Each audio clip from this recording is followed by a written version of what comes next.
went to a funeral yesterday.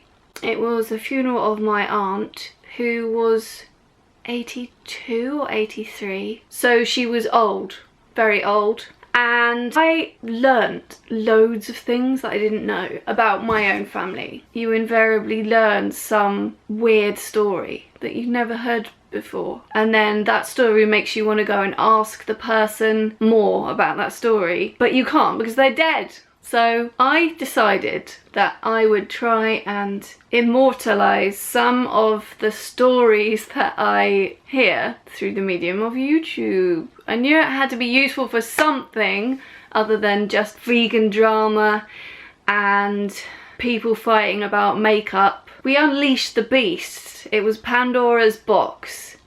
And all of the trolls came to live in one place at the same time. But then lots of good people with really honest intentions also finally got a platform to share their wisdom. So I think we should all be really grateful that we have this platform, and no matter what rules that we have to play by in order to maintain it, we should try and do it, I think. So let's begin. Things I learned at a funeral.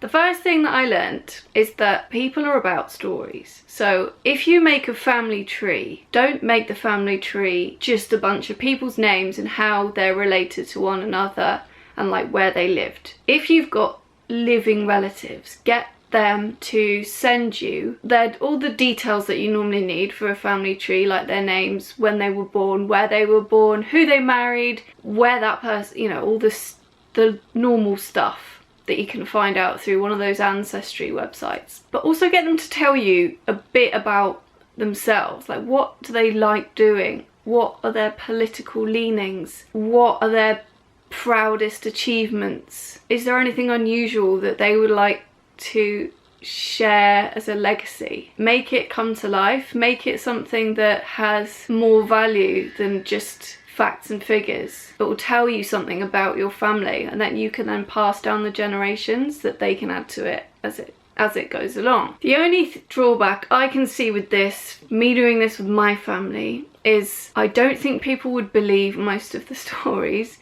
but I'm also desperate. The only reason I want to live forever is I want to see what happens next. I want to know what happens with my, you know, generations below me. What are the things that they're gonna do? Where does it go next? Because it is kind of like, not even a bad soap opera, but like a soap opera in Alice in Wonderland or something. Anyway, I'll tell you a bit more about that, shall I? Well, anyway, that's the first thing. Protect the stories that are attached to the people. And I'm gonna do that now for my family. Fingers crossed that I remember. If I don't, remind me. I also learnt that sometimes happiness comes from being able to adapt. Often your life has twists and turns and things that you don't expect. We build our lives around our current circumstances. So like my life, I've got my little boy, I've got a house, I've got a certain job. I do not very much other than talk to you guys and read a lot. I like to read, I like to find out new information. I do a lot of thinking about how to achieve my goals in the mental health agenda and how I can contribute to veganism. And I've been able to build that little life around my current circumstances, like where I live and how much money I have and how much free time I have. That's the biggest one. But if that were to all change tomorrow, how would that affect all the things that I think I am? And this has already happened to me several times in my life. Well, the first, I guess the biggest one, which I mentioned before, is that in 2011 there were riots in London and I lived in a flat in Ealing. The shop underneath got raided and they set alight to the building and the whole place burnt down. So I lost all of my stuff and had to start again. Didn't have anywhere to live, and I just finished building up my life, which centered around, you know, the stuff I had, the money I had, which suddenly all went out the window. So the only thing that I had that was constant has been my husband for the last 6 years and my values. my desire to do music eventually again, my passion for trying to reduce the stigma around mental health, and I've added veganism onto that more recently, but I've always had values that mean that I want to do the best that I can to help other people, and really not in an egotistical way, because I'd know that I was doing that and it would feel horrible. I don't really understand how people can not feel horrible if they know deep down inside that they're not doing things for the right reason, or they're doing it for money. I've never really had a job that pays a huge amount of money, because I've been so up and down. I've had so many different changes in circumstance that for whatever reason I haven't built one single career where I can kind of reach a pinnacle. I've done a lot of different things. You know, I've lost jobs, so I've had to start again when it comes to my career several times in several different careers. But anyway, cut a long story short, going back to the funeral, when the vicar was describing my aunt, because he knew her personally, they worked together, and I'll come on to why later on in this video. He was describing her and saying that she was always just very content and very happy, and whatever was happening around her, she just got on and did the best she could with what she had at the time. My aunt's mum, who was my grandmother, who lived to a very similar age, they both did that. And although my grandmother had agoraphobia when she was younger, she'd had a really odd life when she was young. She was born in India, and you know, she had quite rich parents, one of whom was Gandhi's doctor in prison.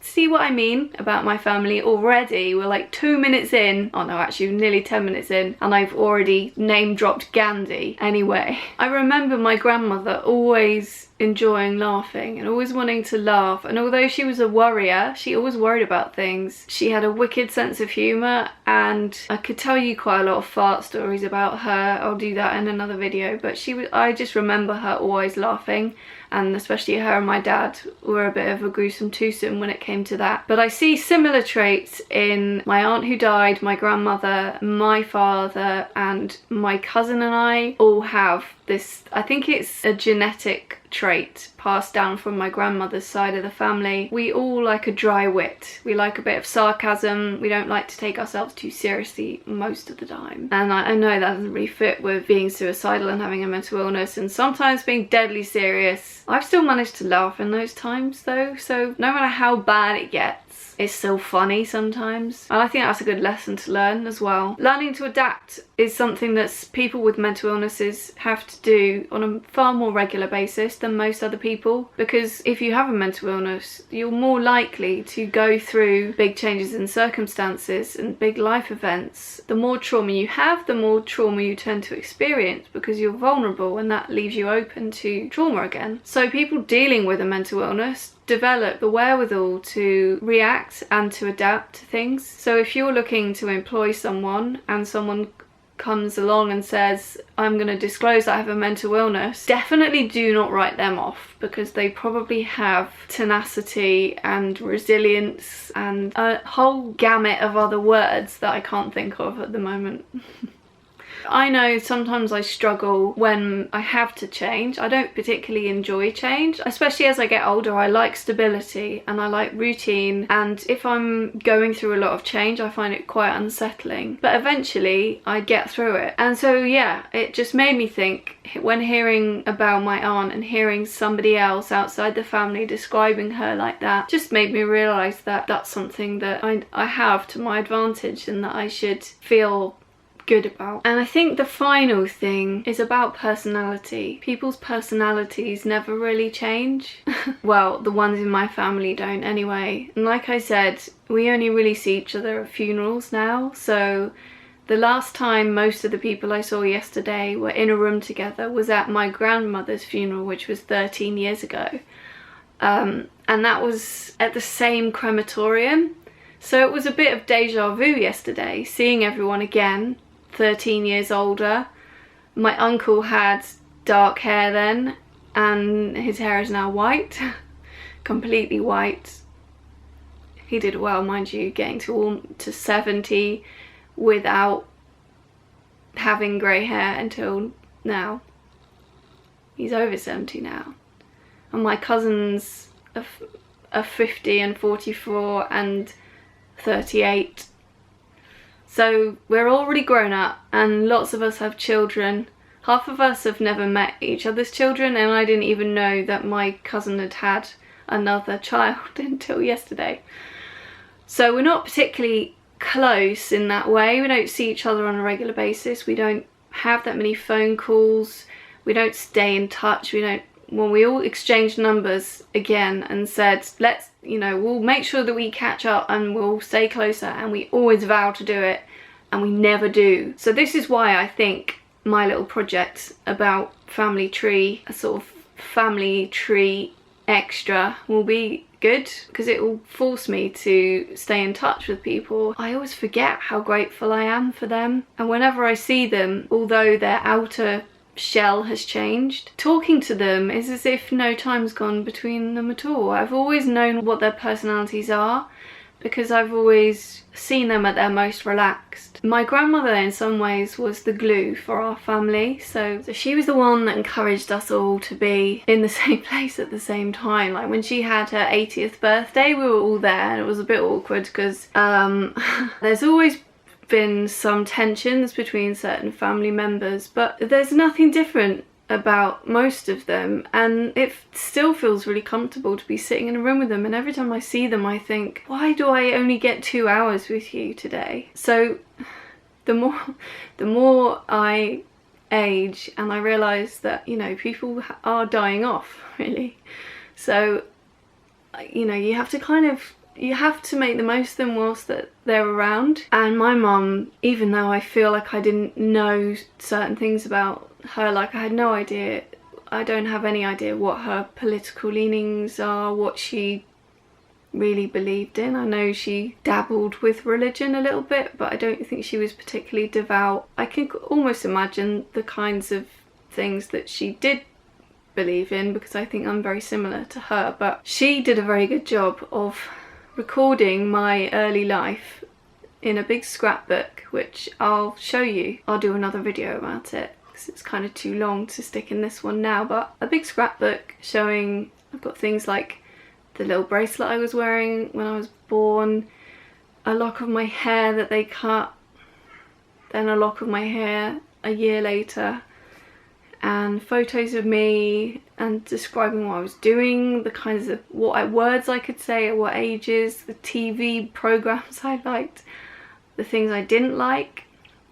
So I want to do that now with my son and for my son, but also with other members of my family on that side. So if you've got family members still around, make sure you've really talked to them, especially if they're older. Get all of their stories, keep hold of them and treasure them. There's no need to be morbid about it. It's just a really pleasurable experience. I'll just leave you with the strangest story I heard yesterday.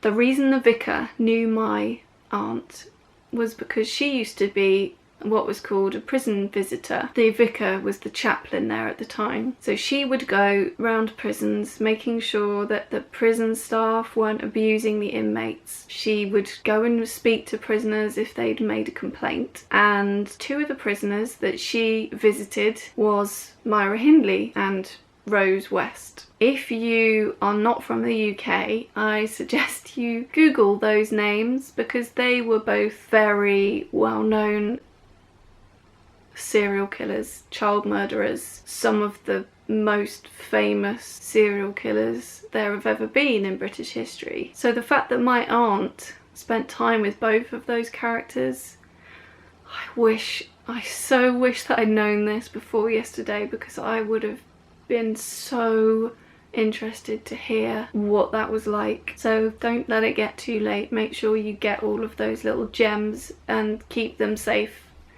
Hand them down to your children or to your nieces and nephews or whoever. And for those who are anti-natalist amongst you, well, it'll just die out with you, won't it? But these are the kinds of things that you find out at a funeral. Anyway, I hope you enjoyed this little story. If you'd like to hear more like this, comment down below. Always happy to address your comments, answer questions. I'm very friendly, I like to think. And don't forget, please do like and subscribe. I've got to find a good way of saying that, haven't I? Everyone else has got their own way and I haven't got one yet, but I still feel so uncomfortable saying it. So come at me. I feel weird saying